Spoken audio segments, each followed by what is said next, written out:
నేను ఎప్పుడు అంటానండి, మనిషి బాగున్నప్పుడు నువ్వు అంటే అన్నా పర్వాలేదు, కానీ మనిషి బాధలో ఉన్నప్పుడు మాత్రం మాట్లాడద్దు. అది నా అభిప్రాయం అండి.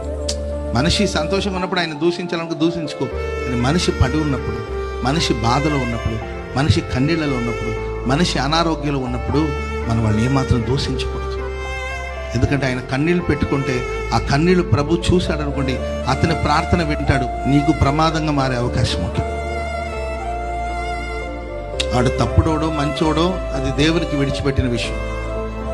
ఆయన బాధలో ఉన్నప్పుడు, ఆయన వ్యాధిలో ఉన్నప్పుడు, ఆయన వేదలో ఉన్నప్పుడు ఆయన చేసిన తప్పులన్నీ మూట కట్టి ఆయన నెత్తిన పెట్టి నువ్వు చేసిన పాపాలకి ఈ శిక్ష వచ్చింది అని నువ్వు మాట్లాడేవనుకో, అప్పుడు ఆ సమయంలో ఆయన పశ్చాత్తాపడి కన్నీళ్లు విడిచి ప్రార్థన చేశారనుకోండి, దేవుడు నీ ప్రార్థన వినడు, ఆయన ప్రార్థన వింటాడు. బైబిల్ అదే చెప్తుంది. నీ ప్రార్థన కాదు, దేవుడు ఆయన ఆ సమయంలో ఆయన ప్రార్థన వింటాడు. ఆయన ప్రార్థన విన్నాడు అనుకోండి, మనస్థితి ఎలా ఉంటుందో ఒకసారి ఆలోచించాలి.